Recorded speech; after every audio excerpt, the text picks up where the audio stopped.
Sometimes scientists encounter things that they cannot explain, and even the most famous fantasy writers can't do it. You are on the Top Facts channel, and in our massive selection today, we will show you 200 of the most incredible, strange, and terrifying discoveries from around the world, in Egypt, at the highest points of the planet, and even underwater.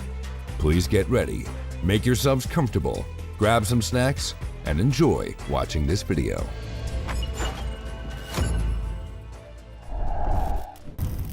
In the palace of the same ancient Akhenaten, in a secret burial around 3,300 years old, delicious golden ornaments were found. Once a thriving city built by Pharaoh Amenhotep IV in the northern region of Egypt, it was an experiment in restructuring political and religious beliefs in an innovative system. That's why the pharaoh moved the capital from Thebes and grew a new city in the desert.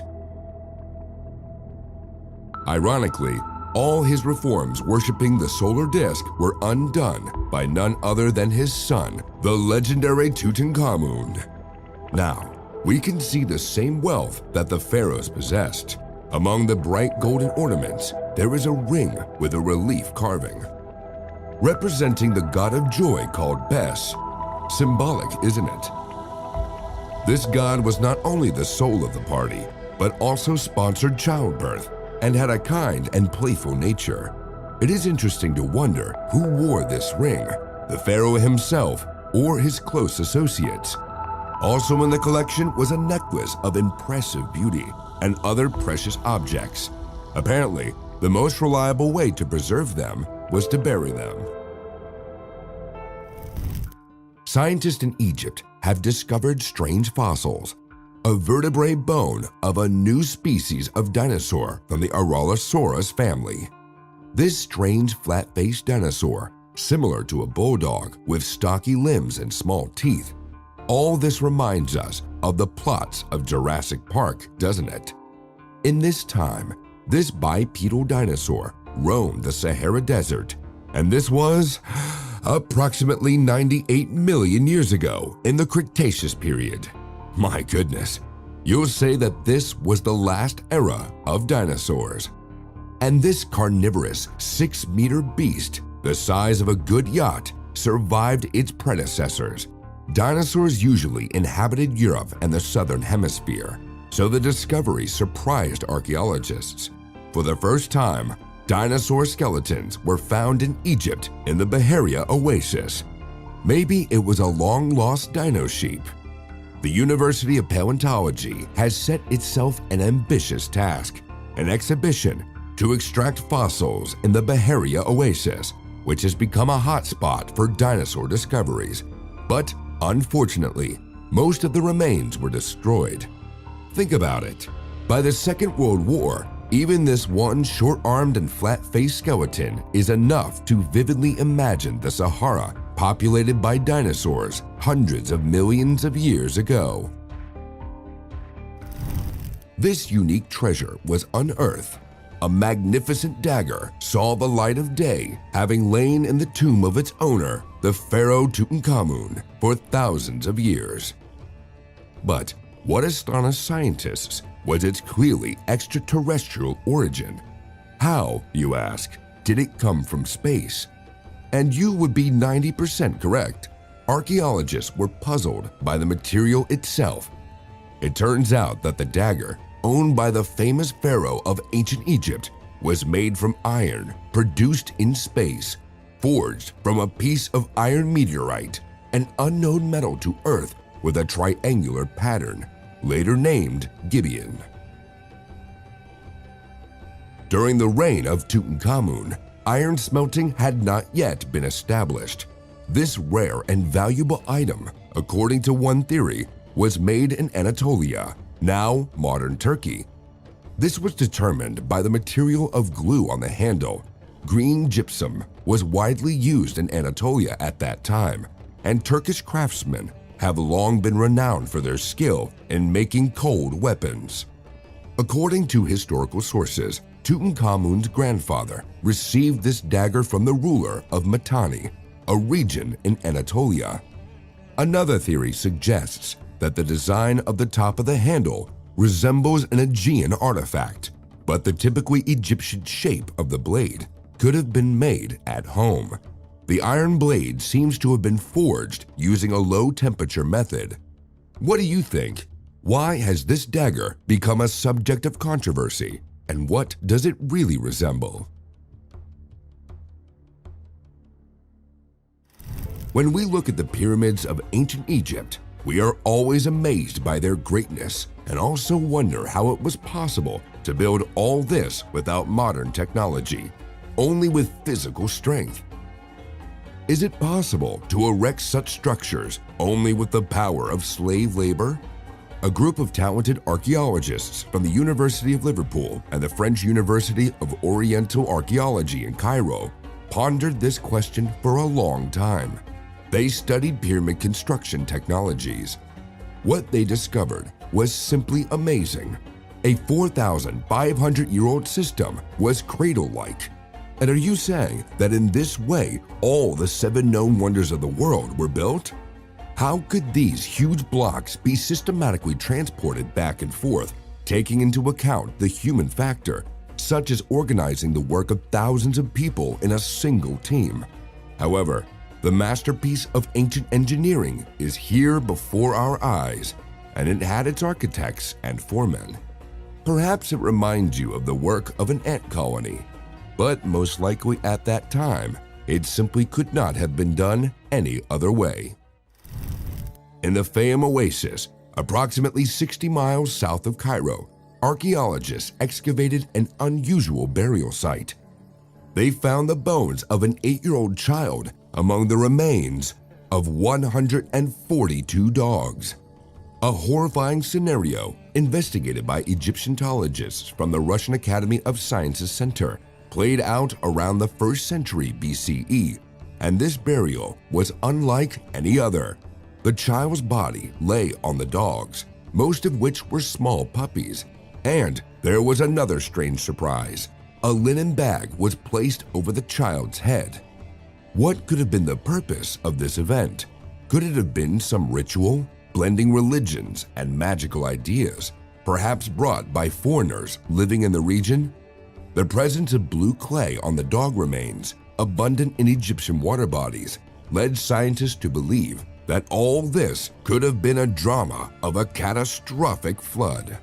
The absence of signs of violence suggests that drowning could have been the cause of death. But what was the child doing at the dog kennel? Perhaps he was taking care of the dogs. There was another strange similar case. In the necropolis, a similarly bag-covered body was discovered, but with an arrow in the chest, indicating execution. Could these two sad incidents be connected? In the time untouched sands, in a tomb of the ancient necropolis, Kubat al-Ha, on the west bank of the Nile, archaeologists discovered something amazing: a cache of mummified crocodiles dating back 2,500 years.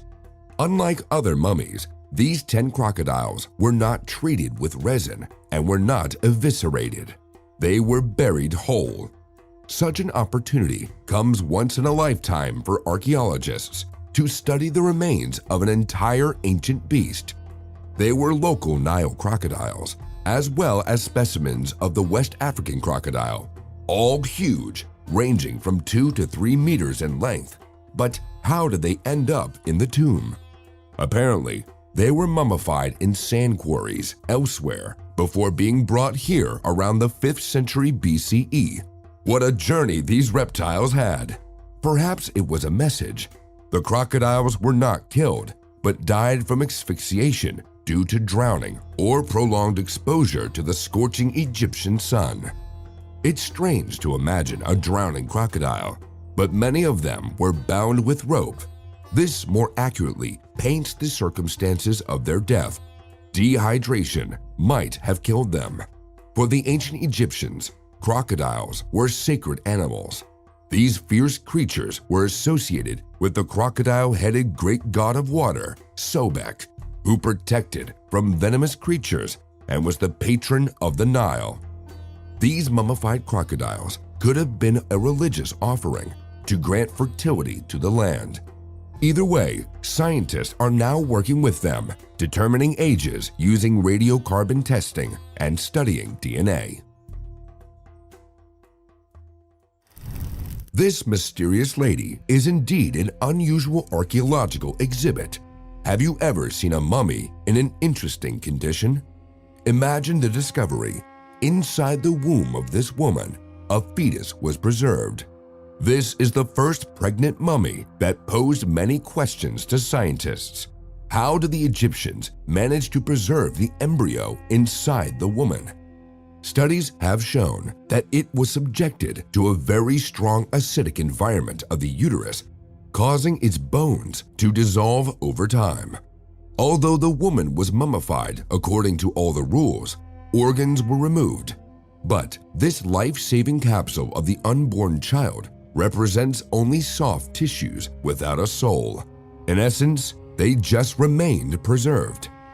Here our consciousness is convulsing, trying to understand what the embryo represents, an unmanifested in the world, and therefore an inanimate creation. And at what moment of existence does a soul appear in a person? Again, organs were removed during mummification. Experts have suggested that it was too difficult to remove the fetus at this stage of development. But if the body has already left life, then what's the difference? Possibly there was some religious significance that we did not know about. We do not even know neither of the name nor the social status of this woman. Only, excuse the pun, that she was in a condition at the time of her death, and this undoubtedly paints us a dramatic story. There are only small clues about her life. First, this tomb was secret, where access was ordered. Secondly, along with the woman's body, jewelry in the form of birds and snakes were buried, and there was also a tongue made of gold.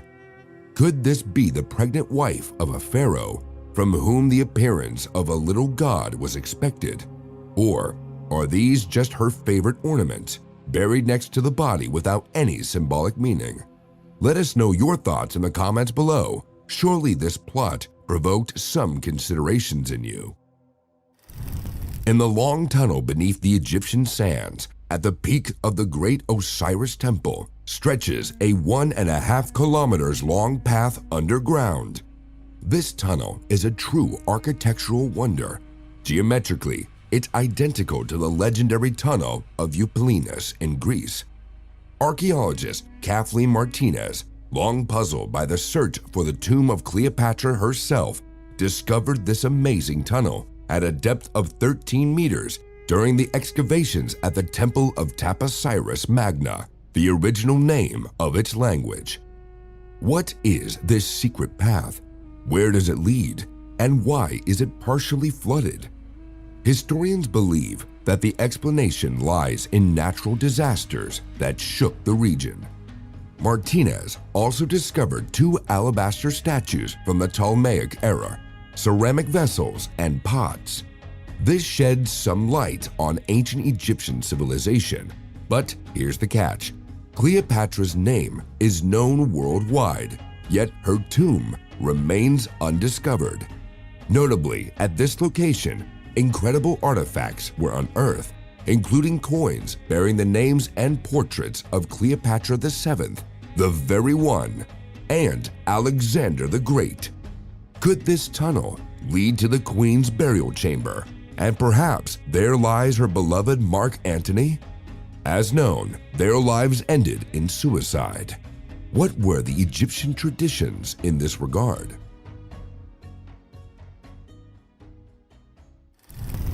Before us are charming creatures, mummified lion cubs. The Ministry of Antiquities of Egypt has unveiled a magnificent collection of ancient artifacts and mummified creatures in a necropolis in the Sahara Desert.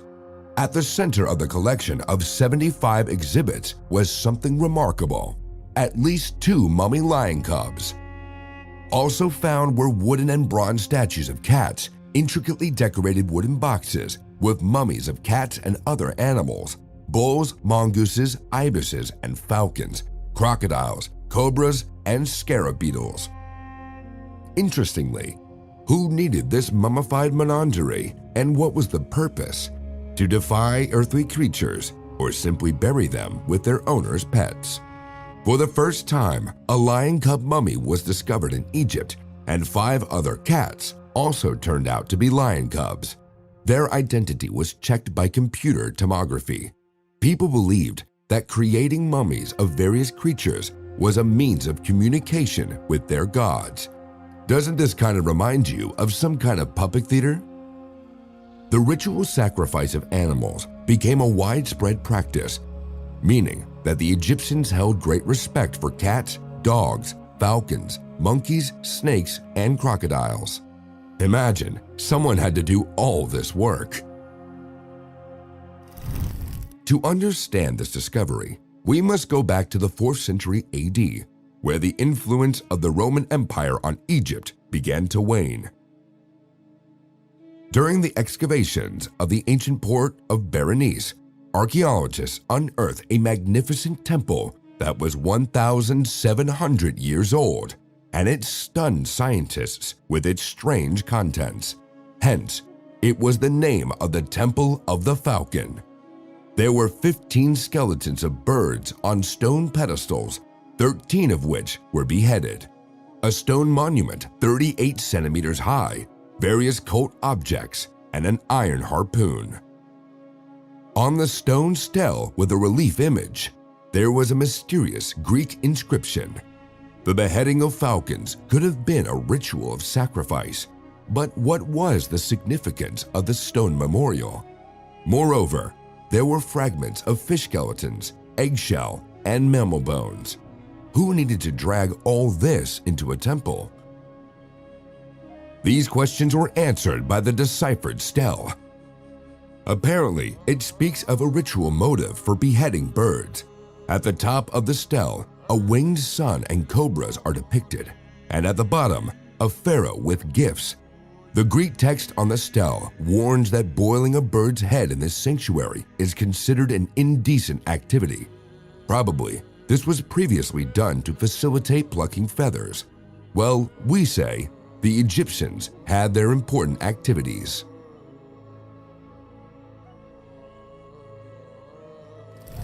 Zeus, the chief god in Greek mythology, the great thunderer, and a magnificent temple was built in Olympia for his worship. How strange it was for scientists to discover the temple of Zeus in Egypt. Archaeologists found the remains of a temple dedicated to Zeus on the Sinai Peninsula. It stood on Mount Cassius. Now it's the border of Syria and Turkey. According to legend, the first act of Zeus's battle with the terrible monster Typhon erupted exactly in this place. Archaeologists discovered 2 large pink granite columns, which might have been the gates to the temple, and collapsed due to a strong earthquake. Then, granite slabs, remnants of a staircase, were found, and these pink stones appeared in many elements of the temple's construction. Mount Cassius historically served as a sacred place for worship in many religions, which gives us the right to judge the multicultural civilizations of ancient times. The question is, how did the ancient Egyptians come to worship the Greek god? What ceremonies and rituals took place inside these secret walls, and what valuable things will be discovered during new excavations? And what perhaps brings ancient Greece and Egypt closer together?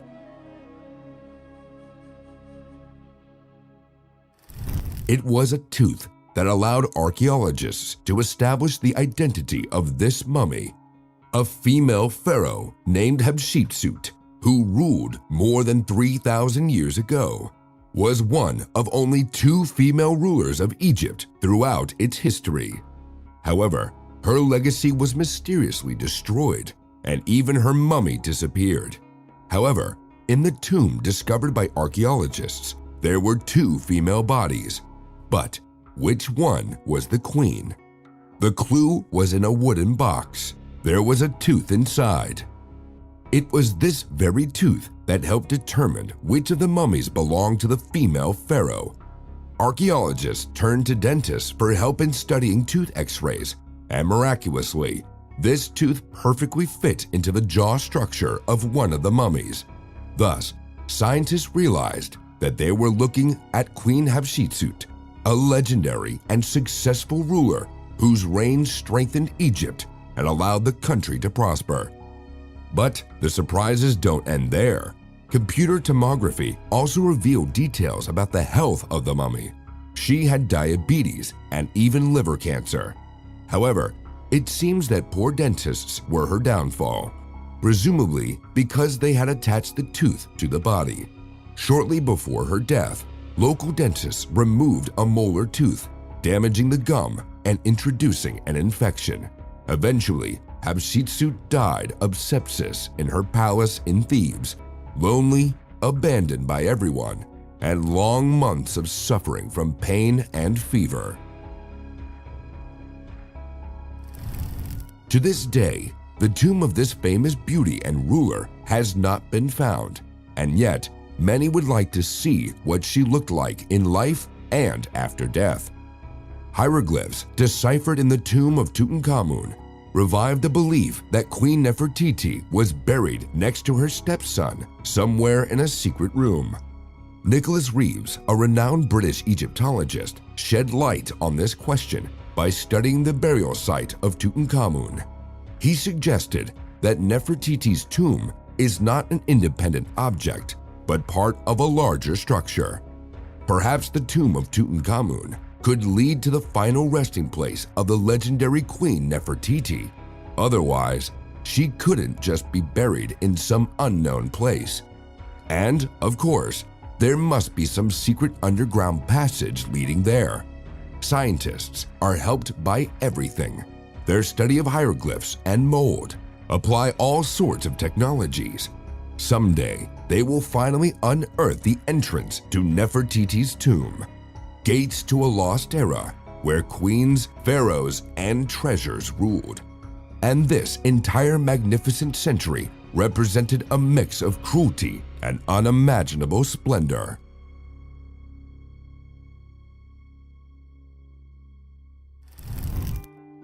We used to think that mummification was used to preserve the appearance of the deceased person. But thanks to the efforts of the Manchester Museum, the true purpose of Egypt's golden mummies has been revealed.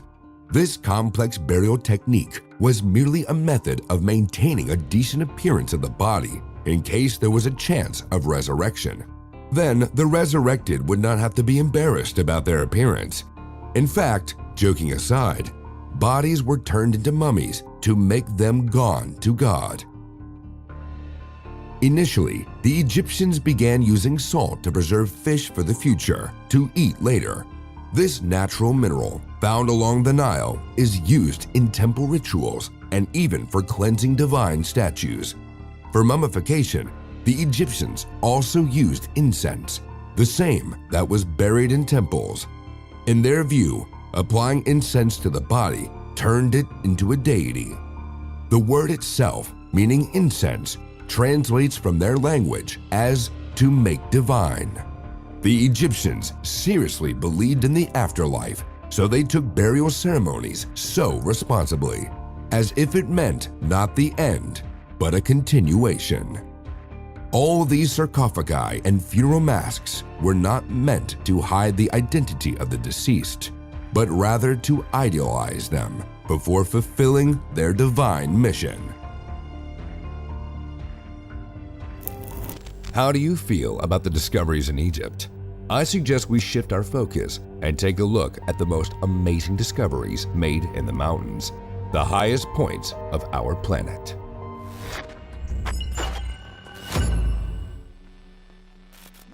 Let's start with the present, which has roots in antiquity. But it doesn't always turn out to be a treasure. In the scenic part of Bosnia, in a place called Visoko, located northwest of Sarajevo, a sensation caused a stir in 2006. A series of sharp-pointed hills sparked an explosion of curiosity, scientific debates, and media buzz. Previously, these hills were considered natural formations. However, a new hypothesis proposed by an American origin businessman claimed that they were ancient pyramidal structures created by an advanced civilization. Supposedly, the shape of the hills hinted that they contained a complex system of labyrinths that arose 30,000 years ago. The tops were used as navigational points for intergalactic communication. The Bosnian pyramid hypothesis quickly became popular among the local population. It became a new symbol of national pride. Tourists flocked to the town and began ascents. However, the successful business flow was halted by skepticism and criticism from the scientific community. Specialists in archaeology, including the European Association of Archaeologists, refuted these claims. They supported that such mountain formations are common in the world and are called irons. Inside them is a typical mixture of clay and sandstone. Starting excavations could only harm the ecosystem, causing landslides and collapses. Concrete blocks discovered at the base turned out to be unrelated to the supposed ancient structure. Since scientists could not be convinced, the Bosnian pyramids were declared a pseudoscientific mystification, and tourists went on to conquer other mysterious peaks. Another creative surge, this time aimed at the surface of the mountains, not the underground. Alberto Gutierrez, known as the Hermit of Nicaragua, or simply the Stone Man, was born in 1944. At the age of 33, he left home to devote himself to free-form creativity in nature. He had always been drawn to the mountains and forests, and when the war began in Nicaragua, Alberto realized that his time had come. He settled in a forest cabin without electricity and running water and began to carve sculptures on the mountains using simple tools. He used metal blades and pieces of rebar. Soon, elephants, cheetahs, and ornamental designs appeared on the surrounding rocks, and Alberto, because of his lifestyle, became a local attraction. He was visited by about 30,000 tourists over the decades. His fame spread online, and now you've heard of him. It's funny because the artist never learned the technique formally. He just wanted to follow a childhood dream. Would you seclude yourself in the mountains and just engage in your hobby, eating mushrooms and nuts? Water, the greatest treasure of all times. Its presence distinguishes our planet from all others, and it provides us with life. This fossil was found deep under the Iberian Mountains on the island of Sicily. Geologists discovered an ancient underground basin of fresh water, not just groundwater, but a whole aquifer layer around 6 million years old.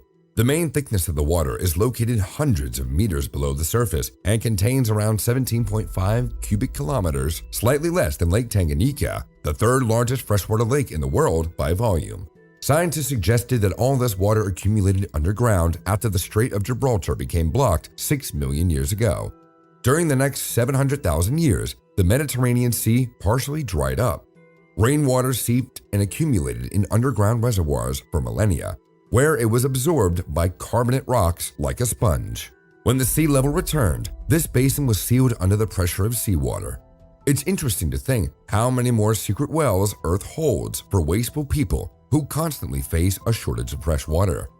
Just think, for millions of years, the planet has been accumulating water so that today we can quench our thirst.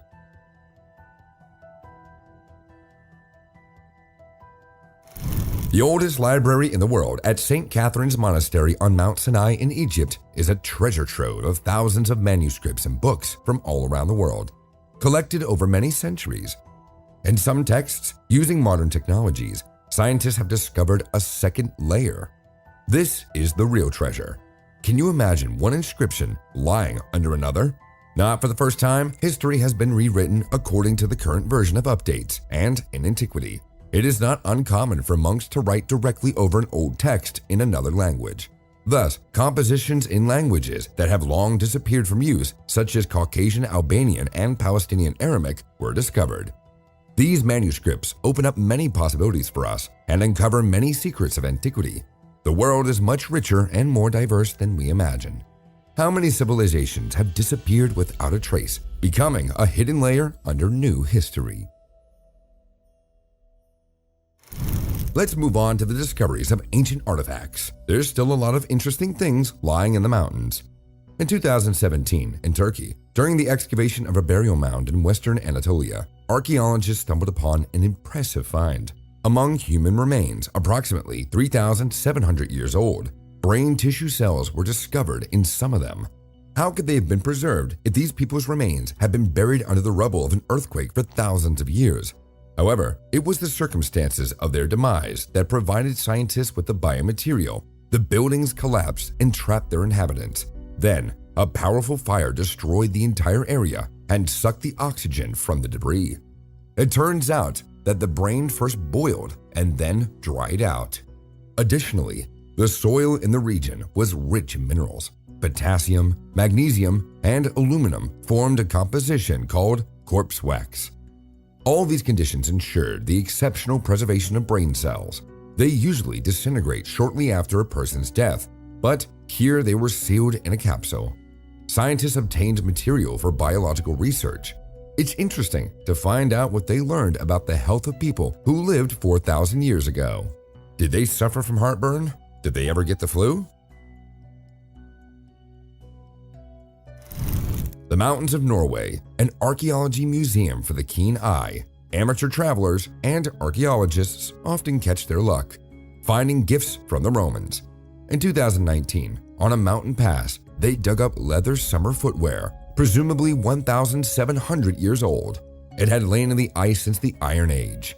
If people walk through the high mountain pass in leather sandals of the Roman type, it means that this place was popular among pedestrian and equestrian routes, a trade crossing or a pilgrimage site. The puzzle unravels if we assume that the Romans were good at navigating in the mountains, meaning they had a navigational system. And they conquered the harsh climate, which has changed little since then, with the help of sheepskins and dense fabrics. A network of ancient mountain trails connected secluded areas of Norway with the coast, and they were actively used from the 2nd to the 10th century AD. As the ice continues to melt, it reveals more and more secrets.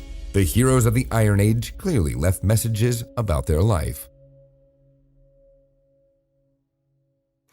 In 2017, deer hunters in Norway found on top of a mountain what should not have survived, but a true Viking sword. According to the analysis, this sword could be no less than 1,200 years old. Its era was the time of the warlike heroes who lived around 950 AD. Tales and legends came to life before people's eyes when they saw the beautifully preserved ancient weapon that had been used in battle. Of course, there were traces of rust and organic materials on the blade. These could be particles of leather straps or bone decorations, but it remained intact despite being found between two stones. There it was left, firmly wedged. Was it a message making a boundary, a place with a clue to a treasure, or a warning? We don't exactly know, but local archaeologists and enthusiasts eagerly searched the surroundings with metal detectors, trying to discover new finds, but they all came up empty-handed. The cold climate and low pressure in the mountains area brought us the Viking weapon, but we will never know its name. Let's move to Switzerland. It too was part of the Roman Empire. In 2020, an ordinary day during a hike in the Swiss Alps, a traveler stumbled upon a small stone and saw an ancient Roman coin underfoot. Soon, archaeologists arrive, and as a result of excavations at an altitude of 8,000 feet, they unearth another 100 coins, 27 gemstone crystals, shoe nails, a brooch, and even fragments of a memorial plaque. This suggests that there was once a sanctuary here, a pilgrimage site where people brought valuable items. The coins were the most talkative. They bore images typical of the period from the 1st to the 5th century AD. This is a whole chapter of history, which includes the dizzying rise and fall of the vast and powerful empire, whose domain stretched over vast territories, from seas to highlands. Experts on ancient Rome determined that people had been coming here for centuries. Possibly the natural beauty of the landscape or the abundance of mountain crystal supported their interest. Several Roman temples were located in this area, and later, metal detector enthusiasts discovered several large hoards.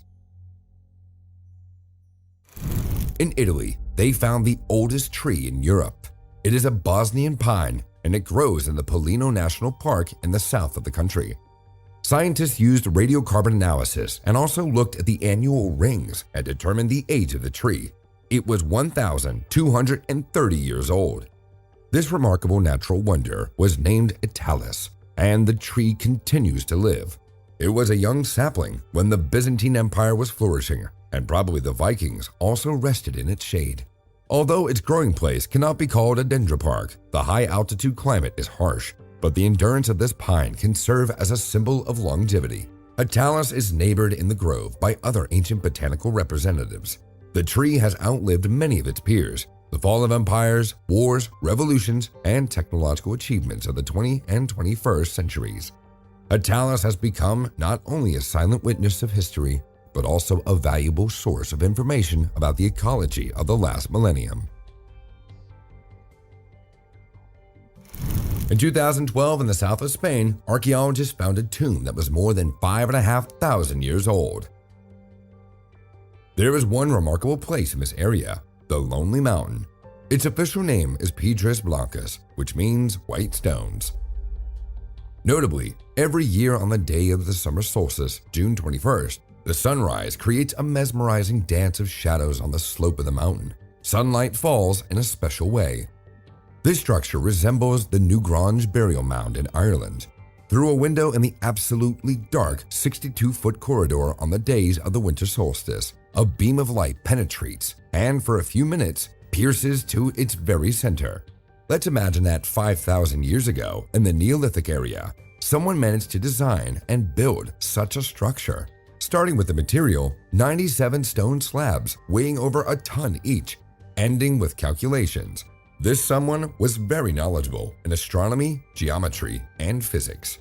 The Egyptian pyramids appeared 500 years later. So who created them? Aliens, maybe? Between the valleys in the region of southwestern China, a curious burial was discovered by a drone. In the mountains, hundreds of mysterious wooden coffins were neatly stacked, but no explanations were given. Likely, this was the practice of the ancient Bo and Goyuk peoples. They believed that placing a coffin on the mountain would facilitate the soul's ascent to heaven. This is just one explanation.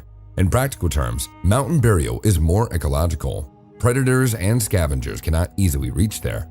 Perhaps these people had moved there temporarily due to wars and did not intend to settle permanently. Thus, they kept everything ready for relocation. Either way, they made sure that their ancestors would be closer to heaven in the literal sense. In the mountains of the Yansin area, there's a hidden fascinating site known as the Guyaju Caves.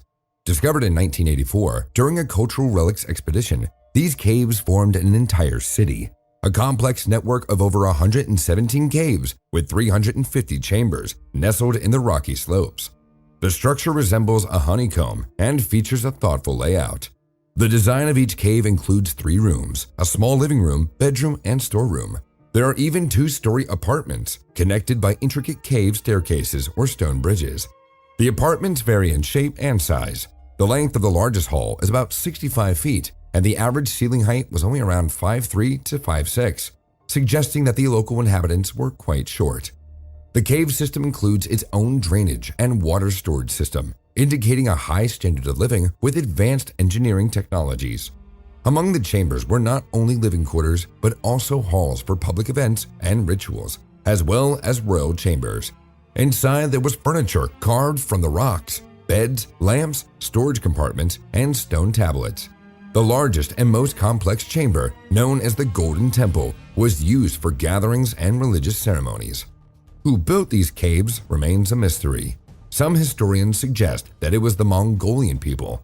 Others associate the caves with the grain storage of the Tang Empire or military garrisons of the Han Dynasty. In 1991, the caves were officially open to visitors, and in 2013, they were included in the list of China's most important historical and cultural sites.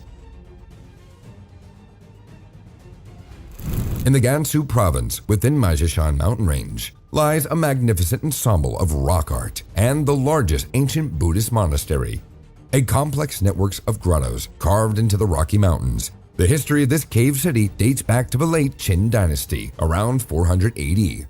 Over the course of 1,500 years, the construction continued. 12 Chinese dynasties only added to the monastery's value.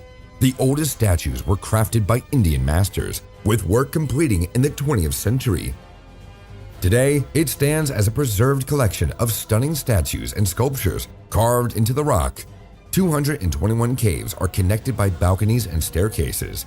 This heritage contains around 10,000 clay and stone sculptures and more than 14,000 square feet of frescoes, iron objects, jade items, and ancient manuscripts.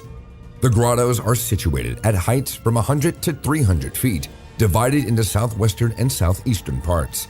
It is evident that the central part was destroyed by an earthquake. The most famous cave is named Pavilion of the Seven Buddhas. This site is worth visiting not only for those interested in the history of Buddhism, but the beauty of the landscape and the grandeur of the construction are simply breathtaking. No wonder the site is protected by UNESCO. The time of mysticism and eerie tales has arrived. Bungar Fort is located in the heart of India, Rajasthan, and its history is shrouded in frightening details, both legendary and real. The ruins of the fortress are considered one of the most terrifying places in India, and local authorities prohibit visiting the fort after sunset. It is said that the once flourishing town was deserted in a single day, and now only ghosts inhabit its ruins. But the scarier the stories, the more tourists and adventurers flock. It was built for his grandson in 1613 by Maharaja Singh I, and the city's story began with a curse. According to one legend, a sage cursed the city because of a broken promise by the Raja to not construct buildings that would cast a shadow over his dwelling. According to another, a sorcerer failed to win the heart of a princess and doomed the city to extinction. Either way, as a result of panic or famine, the residents hastily abandoned the fort, and it truly became deserted. Now, inexplicable events occur. People disappear or accidents happen to them. Therefore, foreign tourists are forbidden to enter without special permission. There are no roofs left. According to the curse, any attempt to build a roof supposedly led to its collapse. Despite its ominous reputation, ancient Hindu temples stand within the fort. Perhaps they don't want to coexist with people. This is a well-known story. Very scary, by the way. It unfolded in the picturesque Pendle Hill in England. Here in Lancashire in 1216, a trial was held over witches. 20 people, mostly members of two families, were accused of killing fellow citizens through witchcraft. The accusations were based on dubious evidence that these women, led by the 80-year-old woman Demdike, transformed into animals using potions and spells and cast curses. Mostly, the evidence was provided by neighbors' testimonies and coercion into voluntary confession. 10 women were hanged, including 9-year-old Janet, who refused to confess the misdeeds and insisted on her innocence until death. After the executions, the spirits of the witches frequently appeared throughout the country, and a detailed book was written about the unmasking. The most dangerous aspect of the period in history is that the absence of clear evidence. Anyone could be subjected to torture and execution using a mix of superstition and law.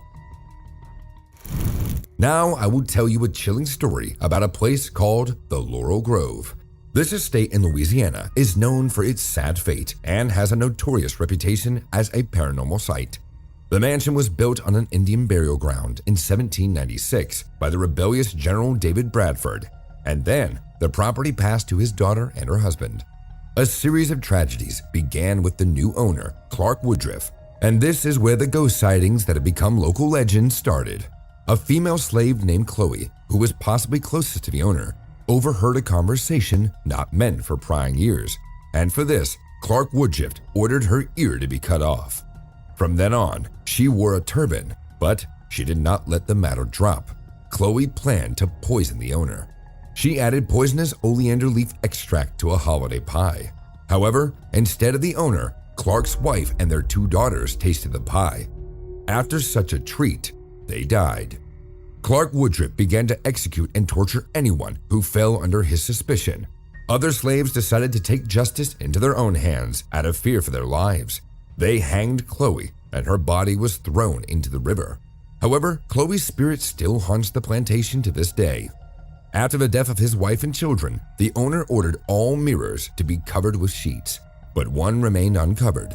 To this day, it shows fingerprints of the children's hands and strange stains. It is said that their souls were not freed, but remained locked in the cursed mirror. In 1834, the new owner, Ruffin Gray Sterling, doubled the estate size, but did not bring happiness. After shooting robbers at the doorstep of the house, an indelible bloodstain appeared. It keeps away anyone who tried to clean it. The owner's son-in-law was shot on the staircase. Soon after, people in the house began hearing footsteps that stopped exactly on the 17th step where the young man died. When the house was turned into a hotel, paranormal activity intensified. In 1922, a photo of a semi-transparent girl in a turban was even taken. What do you think? Did this deter guests? Not at all. The last owner wrote a book about the house and began advertising it as a haunted hotel. A river of tourists annually brought in revenue, and this story became the beginning of such a business and entered the film industry. Would you tickle your nerves in such a house? This incredible find, also known as Dashka Stone, is a map of Siberia as it was 120 million years ago. It was discovered in 1999 by a group led by Alexander Chuarov from the University of Bashkortostan. This stone tells us that on Earth, in the lower Cretaceous period, there was already a technically advanced civilization. The stone slab, measuring approximately 3 feet 3 inches by 4 feet 11 inches and weighing about 2,200 pounds, depicts a very detailed topographical map of Bashkiria, and its composition has an artificial origin. The map is made of 3 separate layers, resembling cement, glass enriched with silicon, and a calcium porcelain mixture. The find is considered an extremely ancient artifact. Possibly, the material has an origin dating back to 120 million years ago and could have been obtained from ancient seashells. One such shell, found in the stone, could be older than 500 million years, while another part of it could date back to 120 million years. Despite such ancient material, scientists suspect that the table was approximately made 3,000 years ago, and at that time, there was already a design, topographical technologies, and the principle of creating backups. The Potomsky crater in the Irkutsk region is one of the most mysterious in the world. In the year 1949, in limestone boulders of the upland, it was discovered by a young geologist, Vadim Kolpakov. From the local residents, he heard that this place, nicknamed the Nest of the Fire Eagle, has a bad reputation. People feel uncomfortable there, and animals avoid it altogether. At that time, all geological organizations in eastern Siberia were only interested in uranium deposits, not the origin of unique geological craters.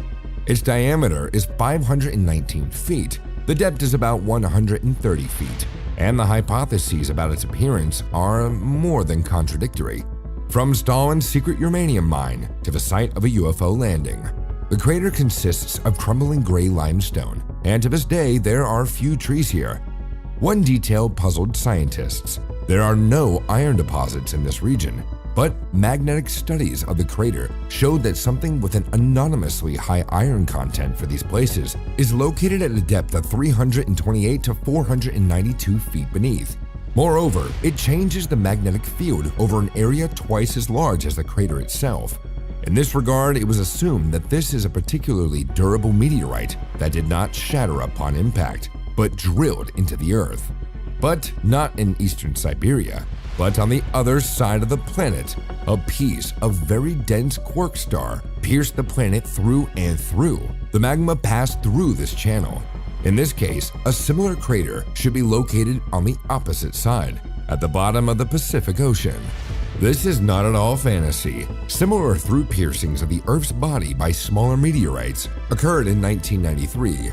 The leader of Potomsky Crater Research Group, Viktor Antipin, claims that 3 underground explosions occurred, which is why rocks were thrown to the surface 3 times, forming a crater. The fall of meteorites of this type explains the wave of earthquakes that occur, not point-wise, but literally. Seismic waves from them diverge, as from a stone thrown into the water. By the way, if you're interested in the topic of earthquakes caught on camera, then at the end of this video, I'll leave a link where you can find the issue about earthquakes. In a remote sanctuary of Zeus at the top of Mount Leon in Greece, Archaeologists working on the excavation of the altar made an unusual discovery. They found a skeleton of a teenager, dated 3,000 years ago.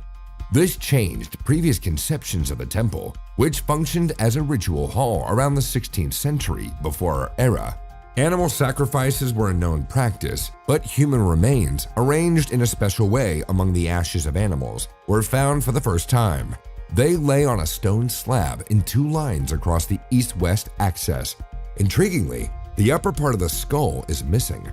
This human sacrifice at the altar was made in the 11th century before our era and confirmed the information from ancient literary sources. So the ancestors of the Hellenes and their customs did not go too far from the cruel Mayans. An ancient artifact, approximately 1,700 years old, was discovered under the ice in the mountains of Norway. Leather footwear, which has been remarkably well preserved. It's assumed that this area served as a transit point during the Iron Age, around 300 years before the Common Era. The found sandal, of Roman design, was a popular type of footwear at that time, made from a single piece of leather. What was a Roman doing in Norway? And why was he wearing sandals instead of fur boots? This significant discovery points to the extent of Roman influence and the spread of their culture far to the north of ancient Europe. It is likely that a woolen sock or a leather cover was worn under the light footwear. Otherwise, how could one endure the harsh mountain conditions at an altitude of about 9,843 feet? The sandal was found at the site of the supposed boundary of the Roman Empire, as they were during the period 200 to 500 years after the Common Era, and it provides documentary evidence that the cartographers were not mistaken. In the mountains of Norway lies the Lendbry Pass, which has become a treasure trove for historians and archaeologists, especially those fascinated by the Viking era. This icy pass was once a bustling street and Viking settlement, a vital stretch of land for quick transitions and trade exchanges, and is now beginning to reveal its secrets. In recent years, the ice here has been melting at an alarming rate, and the retreating glaciers have already uncovered numerous artifacts, each offering a glimpse into the daily life and travels of the Vikings. One of the most remarkable finds is a well-preserved tunic. Before us is a genuine piece of clothing.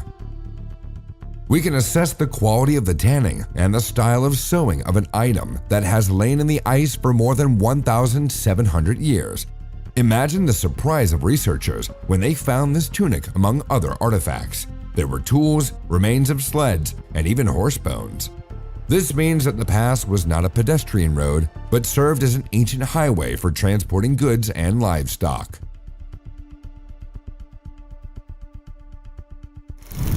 In the heart of the Rocky Mountains, there's a place that still holds a story worthy of a treasure hunter's novel. Legend has it that Napoleon Bonaparte himself organized a daring expedition to increase wealth for his grand plans. And it was not just a group of seekers.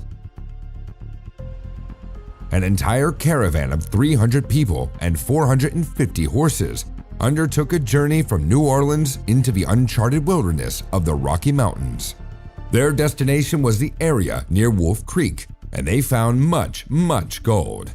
But then they were awaited by the first obstacle, the Native Americans.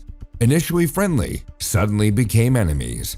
The situation escalated, and the French, burdened with heavy treasure, were faced with a choice: survive or enrich themselves in the grave. In the end, they buried the gold nuggets and fled. Amidst the chaos, only one person named LeBlanc managed to escape and left 2 maps describing a place where a fortune lay hidden for years. The maps surfaced over time, but treasure hunters meticulously and unsuccessfully surveyed the mountain. Someone named William Ewell led an extensive search on the western slope. In the year 1993, 2 residents of Fort Collins embarked on a perilous journey to claim the French treasure from the 1700s. But it was not without tragedy. One of the seekers died from a rattlesnake bite, and the other died on the way. The location of the treasure remains a secret, guarded by the mountain. If you had free time and loved hiking, would you dare try your luck?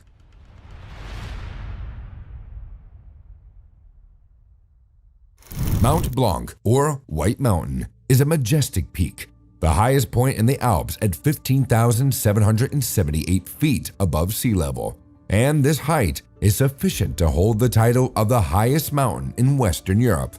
But beyond its height, Mont Blanc has also earned the reputation as one of the deadliest routes for climbers, outstripping even the world's highest peak, Everest, in terms of fatalities.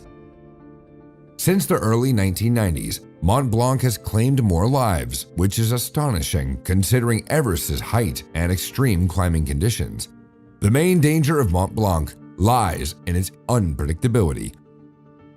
The Grand Couloir area alone is a testament to this. It must be crossed on the way to the summit, and the climbing conditions here pose enormous risks that are not limited to climbing technique alone.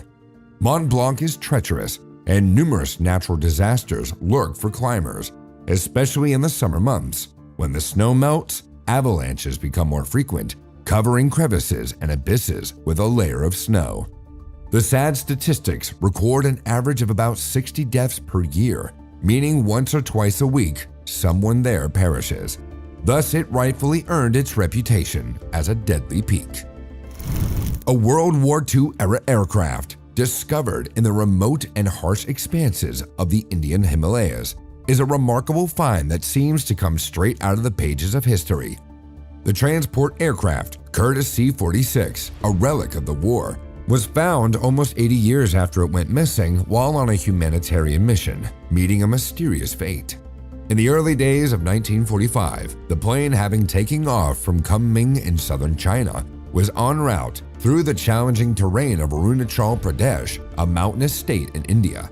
The flight was carrying 13 people and was navigating through the Himalayan beauty in bad weather, which sealed its fate. This region is known for its treacherous conditions, and where the plane disappeared was unknown until now. After a painstaking and dangerous search, the missing piece of history was found, but unfortunately not without losses. 3 guides died during this mission, adding another tragedy to the story. This dreadful incident remains one of the most mysterious and chilling events in recent history.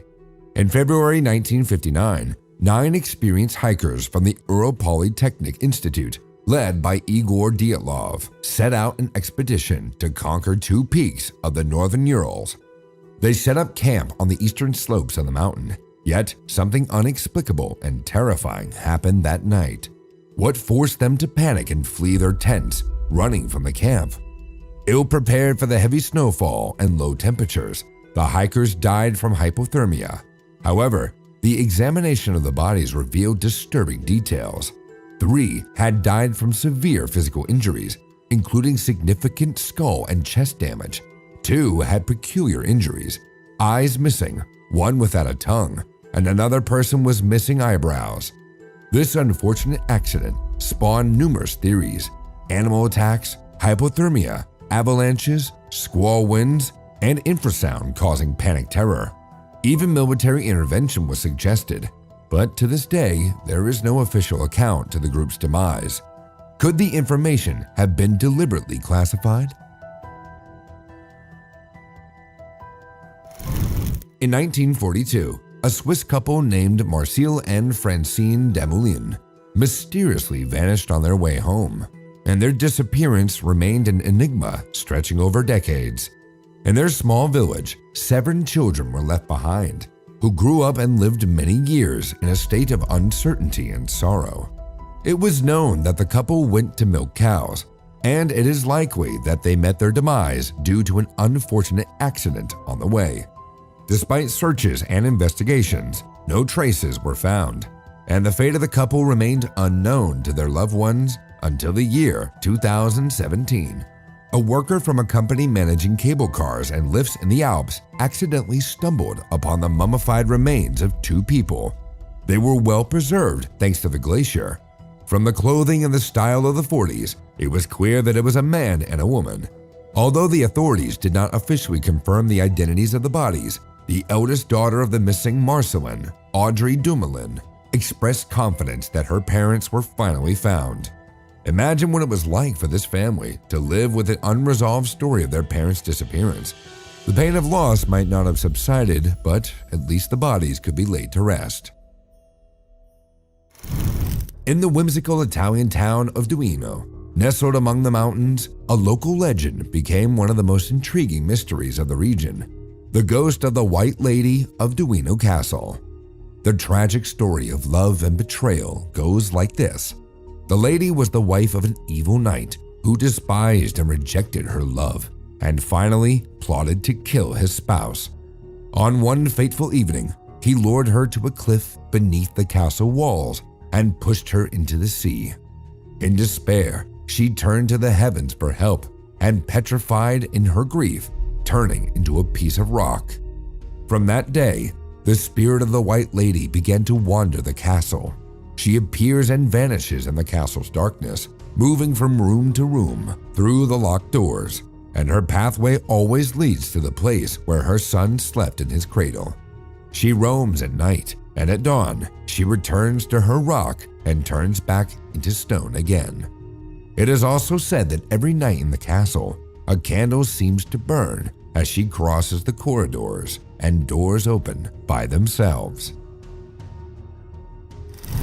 It turns out that in the folklore of alpine dwellers, there's also an antithesis to Santa Claus, named Krampus.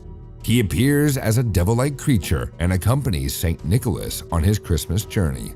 In contrast to the kind European Father Christmas, who delivers gifts to good children, the fearsome Krampus comes with birch branches for those who have misbehaved. It looks horrifying, but these unique traditions have been observed in some parts of Europe for centuries during joyful holidays. The horned half-goat, half-demon is more popular in Austria, Germany, Hungary, and the Czech Republic. The spectacle is simultaneously eerie and enchanting. Participants are dressed in handmade costumes made of goat and sheep fur, terrifying masks with horns, and all this they showcase at parties, eliciting awe and childish fear among the audience. But their goal is not to scare, but to preserve the traditions of their region and cultural roots. The main thing is that tourists are warned about local customs and time. Encountering such a monster on the street in the evening might make one forget about culture. This is more of a suspicion than a discovery. Cleverly hidden, but who knows? Perhaps the mystery will soon be unveiled. In the heart of the Himalayas, on cloud-enshrouded peaks, according to ancient legends, lives one of the most elusive creatures in the world, the Yeti, or abominable snowman. It is said that this huge bipedal creature is covered in thick fur. Such a coat is perfectly suited for the harsh snowy climate on its mountain. Information about its size varies, but agrees on one thing: it is much taller than the average human. For centuries, the Yeti has been present in the folklore of indigenous communities, especially in stories that have been passed down by the Sherpas, a local ethnic group. Western interest in the Yeti peaked in the early 20th century. It coincided with the era of Himalayan exploration by mountaineers, and tales of large primates returned. Footprints in the snow were evidence of the Yeti's presence, pointed out by eyewitnesses, but concrete evidence of the Yeti's existence remains elusive. Indirect confirmations, such as hair samples, were debunked. Scientific analysis determined that they belonged to other known wild animals, such as bears or large primates. But the lack of conclusive evidence has not stopped enthusiastic searches. Many mountain researchers continue to dedicate their lives to the hunt for the Yeti, to finally put an end to the dispute over its existence. Another amusing yet quirky pastime in the Alps is horn sled racing on a winding ice track, very popular in Germany and Austria. Participants race down snowy slopes in modern race cars, but on wooden homemade sleds with curved runners resembling horns. Many years ago, locals used them to transport firewood or milk along narrow mountain paths, and now only the sporting interest remains. Teams in old-style folk costumes push off from the top of the hill, and then come what may. It's not about speed, but about the control system. There's almost none, and they navigate sharp turns by the will of fate. This activity has turned out to be fascinating. People from all over the world have come to immerse themselves in the nostalgia of the good old alpine village. What unusual competitions do you know of? Share your experience in the comments below. These animals defy gravity. Have you ever seen mountain goats climbing steep cliffs in the rugged terrain of the Alps? These incredible creatures perform feats daily that are worthy of circus performers. Even experienced climbers would drop their jaws at the jumps of these goats. But what drives them to climb the peaks, jump over chasms, and cling to the edge? They are not just random tourists here, but locals, and their goal is to survive. So, they are searching for something as precious to their life as gold is to us: salt. Yes, salt, needed by the animals for their bodies to function correctly. But at these heights, it's as rare as an oasis in the desert. They manage to descend vertical cliffs, bypass treacherous ledges, and jump with inch precision, all to lick salty stones. Indeed, life in the mountains is not so sweet, even for local goats. Imagine traveling through Switzerland and climbing a mountain 9,843 feet above sea level. The last thing you expect to encounter there is a domestic cat lost among the icy boulders. Such was the unexpected experience of a couple of climbers who were suddenly joined by a bewildered meowing gray cat during their ascent.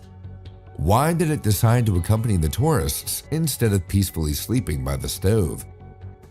The climbers were speechless. As resilient as cats are, why did it climb to such a height? It was clearly frightened and disoriented, and the harsh snow must have hurt its paws.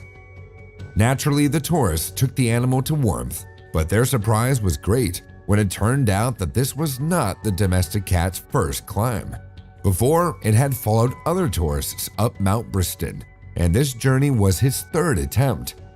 Hopefully, the owners will keep a better eye on the wanderings of the cat that roams the Alps on its own. High in the French Alps, a remarkable natural phenomenon known as watermelon snow occurs. It is noticeable in late spring and early summer. Astonishing reddish snow with speckles resembling sugar arises due to the protective mechanisms of microscopic algae living in the alpine snows. Usually they are green in color due to chlorophyll, but these microalgae produce molecules of colored pigment, carotenoids, and under strong sunlight, they act as a shield, protecting the tiny unicellular organisms. By definition, they are listed as Chlamydomonas nivalis, a familiar word from biology textbooks. In the heart of the French Alps lies a wonder room, and it's not just a delight on the eyes, but also a test of courage. Are you ready to take a step into the void? This is the name of the thrilling attraction on the terrace of the Agaio du Midi peaks. It rises to 12,600 feet. A glass cube hangs in the air above the mountain slopes, and you seem to float in the sky. The viewing platform opened on December 21, 2013, and offers an amazing chance to hang above the hustle and bustle, admire Mont Blanc, and look into the abyss under your feet at a depth of 3,399 feet. Not everyone dares to take this bold step, but the designers assure that the triple layer of glass can withstand a squally wind with speeds of up to 137 miles per hour and frost to minus 76 degrees Fahrenheit. A similar platform exists at the Grand Canyon, and it inspired the creators of the Alpine version. Let's emphasize this experience is not for the faint-hearted, but it clearly provides the most acute sensations of height and freedom of view when the majestic Alps lie at your feet. Would you dare to step into this cube? Now, let's take a look at the discoveries underwater. No diver would have expected to see this. Deep under the crystal clear waters of Bimini Island in the Bahamas lies a mysterious geological formation known as the Road to Atlantis. This object, discovered by divers in 1968, resembles a gigantic underwater causeway stretching 800 meters. Flat limestone blocks laid so evenly that a giant vehicle could drive over them. Scientists have debated whether this phenomenon is natural or man-made evidence of the ancient Atlantis. Everyone loves mysterious legends. People want to believe that the Atlanteans really inhabited the Earth. Experts tried to find scientific justification, and radiocarbon analysis revealed that approximate age of these stones ranged from 5 to 12,000 years old. The composition of the slabs also surprised. Limestone and the slate in their natural form are not found in the Bahama Islands. Although obvious traces of mechanical processing of the slabs can no longer be distinguished, predictions of psychics were found, claiming that in 1968 the road to Atlantis would be found. Of course, 10,000 years of water erosion can wear down any stone, but none of the hypotheses are supported by the government of the Bahamas, and excavations are prohibited due to the possible harm to the ecosystem. What do you think? Is Atlantis a myth or an ancient story? Polynesian stone statues moai, carved by the native inhabitants of Polynesia, are found throughout the smaller eastern island. This piece of land, lost in the southeastern part of the Pacific Ocean, is world famous, no less than Egypt with its pyramids or Stonehenge in England. These huge idols of volcanic rock embody the spirit of an ancestor who protects the island. However, it turned out that they protected the land, not only on land, but also underwater. Divers repeatedly encounter such statues at the bottom of the ocean. How did these colossi end up there? Considering the weight and size, it is hard to imagine that they were placed there intentionally. But on the other hand, what cataclysms could have submerged the statues? Perhaps they were submerged there as a part of a ritual and designated as underwater sentinels of the gods. At least divers claim that the statues seem to watch them. The underwater sculpture park was opened in the waters of Molinaire Bay on the island of Grenada in 2006. British artist Jason Taylor placed his sculptures there. Since then, it has become one of the most unusual attractions for divers. 65 sculptures depict various life-size people and are made from environmentally friendly materials to blend in with the environment. Some of them look quite eerie, like this circle of figures holding hands. Moreover, the whole landscape is quite surrealistic, and underwater, the imagination can add fantastic images with tragic plots. Corals and marine life colonize the exhibits as part of their ecosystem and gradually transform the ghostly park into an artificial reef. In China's Zhejiang province lies the Lake of 1,000 Islands, a man-made creation not so long ago. In 1959, authorities decided to build a hydroelectric power station there and erected a dam on the Jinan River. This required flooding an area where two magnificent ancient cities were located. Thus, they turned into a mysterious underwater kingdom, and the lake gained its 1,000 islets. An extraordinary, somewhat frightening spectacle unfolds underwater. The history of the ancient Lion City, original name Xichang, dates back to the Eastern Han Dynasty, which ruled from 25 to 200 AD. It was a lively provincial center, and its architecture consisted of grandiose stone structures. 6 streets were guarded by 5 gates, and the houses were richly decorated with stone carvings of lions, phoenixes, and dragons.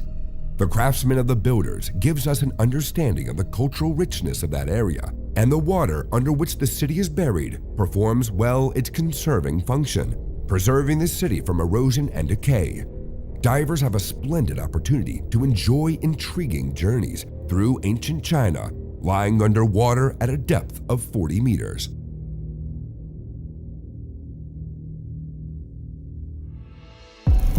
The coast of Florida is known as the Treasure Coast. Underwater hunters have been long drawn to this place. Historical records have preserved information about many ships sunk there, carrying gold and treasures, the capital of the colonizers. Legends of the sunken treasures kept this team of divers awake, and in 2015, their efforts were richly rewarded. A 300-year-old treasure awaited them at the bottom.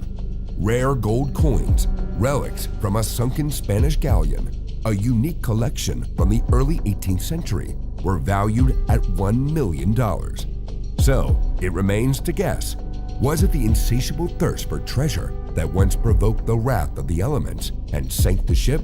Or was it one of these diver guys, born with a wetsuit, to become the lucky owner of a legacy, an immeasurable treasure from the time of colonial expansion?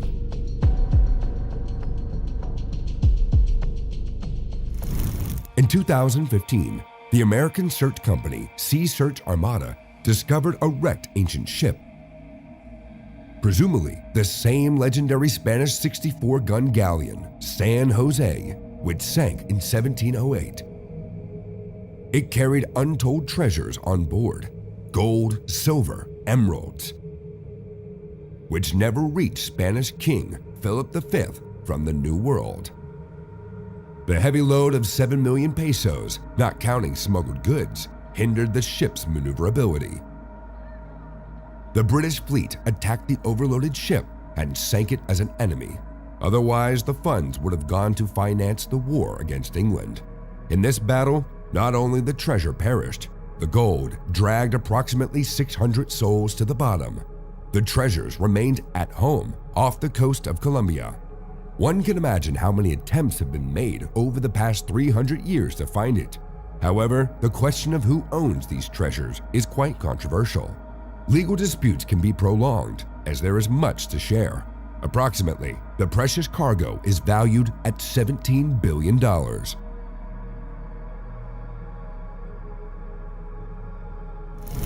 The ship Esmeralda, part of the flotilla of the legendary Portuguese Vasco da Gama, suffered a shipwreck in 1503, caught in a strong storm in the Arabian Sea during his second voyage to India. The captain was the uncle of the famous navigator Vicente Sodre, and the fleet of ships was transporting goods and treasures by the sea route around Africa in the Indian Ocean. The route through the waters of two oceans was treacherous. From the early 16th century, over 150 years, 219 ships were lost on the Indian Sea route. The biggest mystery from experts is the identification of the already sunken debris. Among the items discovered on the Esmeralda were ship bells, astrolabes, gold coins, and arms, all vividly describing the navigation methods and military strategy of the time. And about the trade exchange between Europe, Africa, and Asia can be judged from the remains of spices, textiles, and precious metals found. The crash site of the Esmeralda was discovered in 1998 near the island of Al Halanya. It is now the territory of Oman. 15 years later, underwater research began and the ship's contents were studied in detail. It was established that it was indeed the Esmeralda, and it was the oldest of all the ships found from the era of the great geographical discoveries. An amazing discovery was made by the Odyssey expedition at the bottom of the North Atlantic. They found a treasure aboard a ship that sank in 1941. The British ship Gersopa was carrying a precious cargo from India to England, 7,000 silver bars weighing 48 tons. The ship fell victim to a torpedo fired by a German submarine and sank to a depth of about 4,700 meters near the Irish city of Galway. Everyone on board perished, except for the captain's assistant. Its wreckage was discovered in 2011 by the Advanced Equipment Company, and special robots were required to lift the cargo from such a depth. This find became one of the largest batches of silver raised from the bottom and excited treasure hunters. Having lain there for 70 years, the bars were not at all spoiled by the seawater and were taken to a storage facility in London.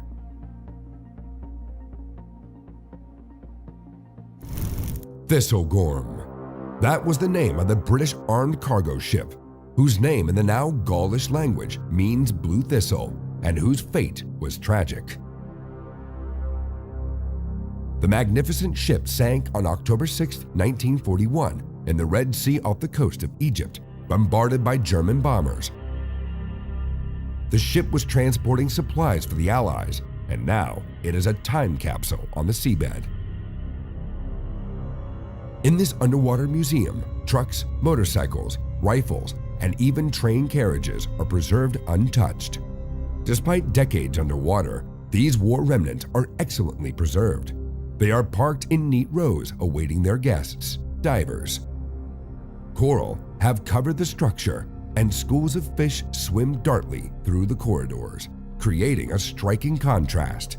A silent, tragic war scene has become a refuge for marine fauna.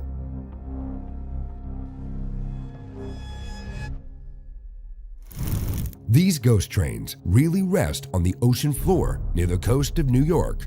This unique and captivating sight, a cemetery of ancient steam locomotives underwater, is not an illusion, but a real collection of Planet 222 model locomotives, which were made in the 1850s. How they ended up in the ocean is a mystery, but there are two theories. The barge carrying them crashed in a storm. Also, it might have been an insurance scam, or a simply unwise way of disposal. This submerged museum was opened to the world in the 1980s by diver Paul Hilper, and now we have a chance to be a rare visitor to this gallery.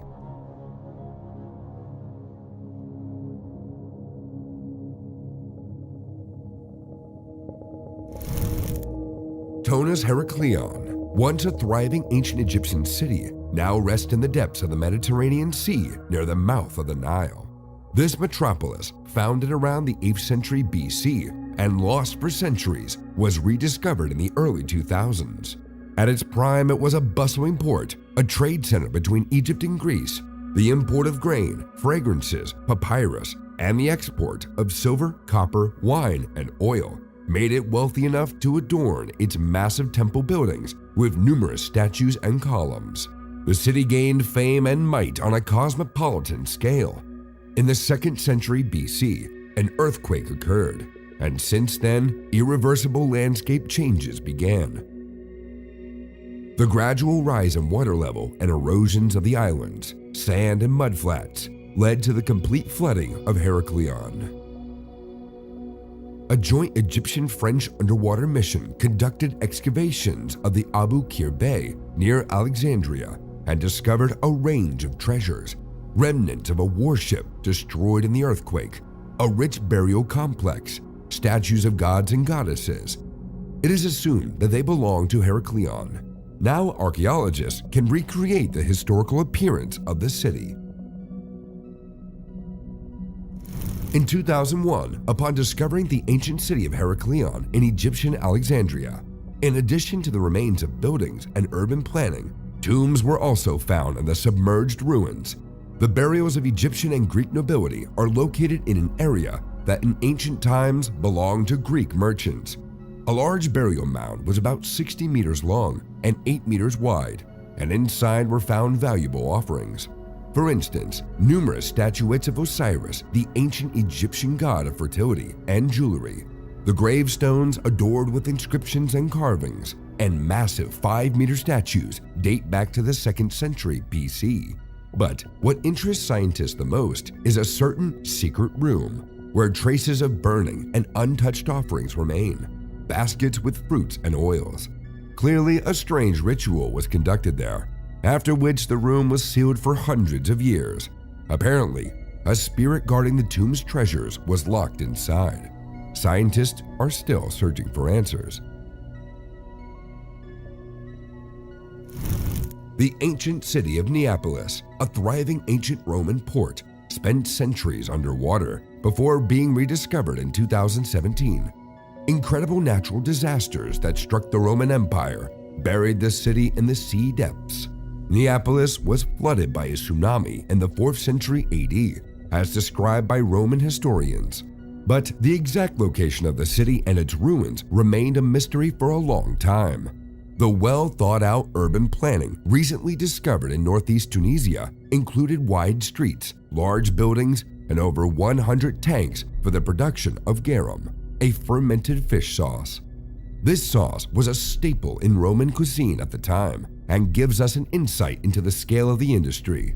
The entire ancient city found is a treasure in itself. In 2007, divers made a revolutionary discovery while exploring an extensive network of underwater caves in Mexico on the Yucatan Peninsula. They found the remains of an ancient human. This skull was 13,000 years old and became one of the oldest artifacts ever discovered on Earth. Possibly, they were the first inhabitants of the continent, representatives of the Maya. During their time, the last glacial period, the sea level was significantly lower, and these caves could have served as common dwellings. Moreover, the skull was covered with limestone from rainwater. This means that the remains got into the cave long before it was flooded 9,000 years ago.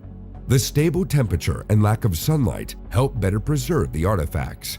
Diving techniques were carefully thought out to maximize the preservation of the find, so archaeologists were able to thoroughly study the lifestyle of the first Americans, their migration paths, and ways of surviving in harsh conditions. Deep in the cold waters of the Arctic, jellyfish-like organisms are encountered, a strange sight in the underwater world. They are completely transparent, and only long tentacles reveal them as jellyfish. The Arctic jellyfish is a vivid example of the diversity of life that thrives even in the most extreme conditions of the planet. Their semi-transparent dome allows seeing the internal structure. Long tentacles allow successful hunting, and the size can vary.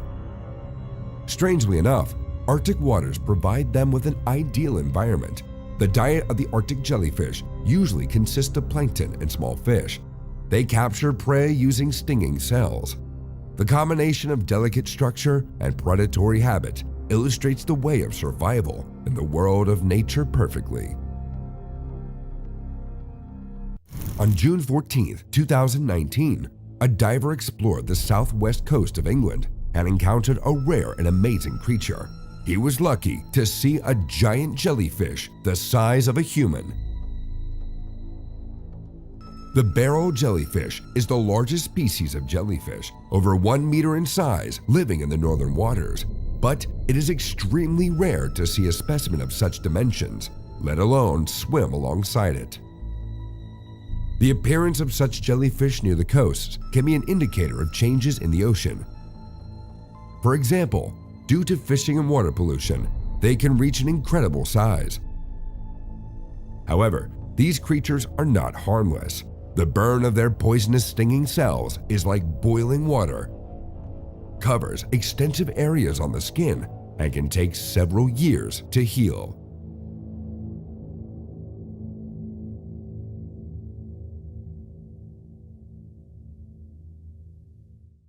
In the depths of the ocean, where almost no sunlight penetrates, live some of the most peculiar creatures, giant isopods. They resemble at once characters from a science fiction movie, huge armadillos and spiders. In reality, their closest relatives are shrimps and crabs. The body of the isopod is enclosed in a hard shell, equipped with step-like legs and complex eyes, capable of seeing something at such depths. These creatures are found in the cold waters of the Atlantic, Pacific, and Indian Oceans, and inhabit depths from 170 to 3,000 meters, and their huge size, up to 30 centimeters in length, is the result of deep-sea gigantism, where animals grow much larger than their shallow water counterparts. The Christmas tree worm is not a household pest, but a dweller of ocean depths, named so for its unusual appearance. Diving among the colorful coral reefs, one can admire the variety of their shades. The spiral shape of their bodies with bristles indeed resembles a Christmas tree, and when they gather in colonies, the reef is speckled with blue, yellow, and white, as if decorated for Christmas with gifts. Christmas tree worms are most active at night when the water is calm. Their bristles create a small current and twist food inside. Plankton and other microorganisms get caught on these fine sensors.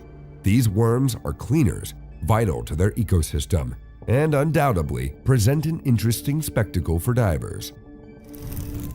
Goblin sharks are elusive, rarely encountered during shallow water dives. Typically, this bottom-dwelling predator inhabits depths from 250 to 1,000 meters, where there is little to no sunlight. And other residents use their own electricity. The prehistoric appearance of these sharks seems terrifying, as they use their elongated, flattened snout to search for the electrical fields of prey, and their jaws can instantly expand to capture food. Thus, the goblin shark has adapted to life in the darkness and cold. Their population is low due to low reproductive capacity, and conversely, finding a suitable mate in such conditions is not easy. Oh, my dear goblin, where are you? Ocean divers rarely encounter unusual creatures from another world, the inhabitants of the depths. The appearance in the dark water of a creature like the anglerfish, or more understandably, by its appearance, the devilfish, does not bode well. The most interesting feature of its appearance is the bioluminescent lure, a kind of glowing antenna with a bulb, which the predator uses to attract prey. The mouth of the sea devil is filled with sharp, semi-transparent teeth, and in size, these fish can reach up to 1 meter. Not the most pleasant encounter in the depths, am I right? That's all for today. These were the most incredible discoveries from around the world. Write the keyword rocket in the comments so I know you watched to the very end. And with that, this was the Top Facts channel, a laboratory of incredible selections of facts and videos from all over the internet. Thank you for watching.